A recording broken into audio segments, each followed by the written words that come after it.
Look, I'm going to spend more time on the CoIntelPro in the days to come. We're going to have a lot more articles at prisonplanet.com and Infowars.com, but this is a big deal. This is why we can't ever organize marches or protests, because you go and the cops attack their own people and then attack you, the peaceful crowd, and the news blames old women and women with the baby carriages for what happened when it's the government.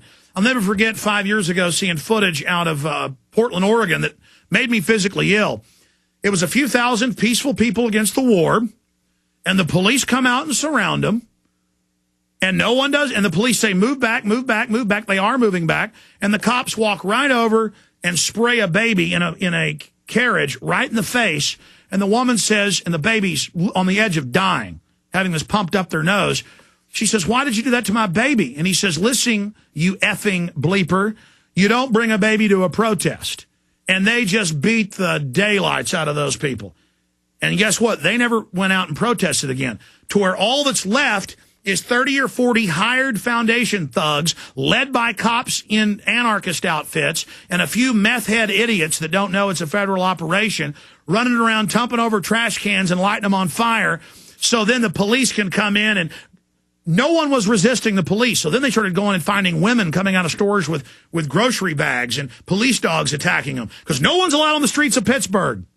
And then going on the university at night, and the college students are out at the park, and they're like, cops are marching up, and they announce, no one's allowed on the streets day or night of Pittsburgh. Move back. They try to move back. The police had surrounded them. And they just run up to women on bikes, running from them, and just start beating them, blood spewing, as they just drive spikes in America's heart. And it's all a psych warfare test of those police. What will they do? What will they go along with? What will they accept? I have a message here to the CoIntelPro operatives in private corporations, in foundations, in government, in think tanks, and your camp followers. I have a message for you. When you lose everything you've got, when this country falls apart, when you're living in a living hell and we're worse than Mexico in a decade or so from now, maybe even sooner, I want you to remember when the system you served rapes you financially, physically, economically, societally, spiritually. I want you to remember you thought this was all cute and fun, because there's a lot of weak people in this country and worldwide who serve evil. They think darkness is power. They think skulls and death and the trappings and torture is cool. It's a spirit.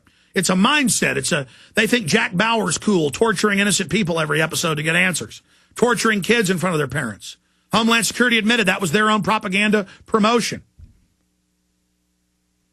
You are being bathed, baptized in hell. You're only alive once. And I'm telling you, it's not too late for you to turn back. It's not too late for you to have integrity. It's not too late for you to blow the whistle. And that's why the globalists are inoculating against whistleblowers now. That's why they come out in white papers now, and Gary Hart says, yeah, we staged terror attacks in America. That's why the government declassifies, yeah, we staged the Gulf of Tonkin, we staged other terror attacks. That's why they come out and say, yeah, we're going to infiltrate groups, get them to commit crimes. Yeah, we're going to ban free speech, just so it loses its power. See, I tell you, they're going to start trying to restrict free speech. You laughed at me 5 years ago. But now it's like, okay, well, maybe we do need to ban free speech. Because at a subconscious level, you're afraid of those tyrants. You're afraid of those authority figures. You can't imagine saying no to a bully. And so you engage in Crime Stop that George Orwell talked about, where the tyranny is upon you. You're facing the tyranny. And he wrote about that in nonfiction essays. He wrote more nonfiction than he wrote fiction. A member of the Imperial Secret Police in India, a communist brigade leader, a propagandist at BBC. I mean, he was high level, folks.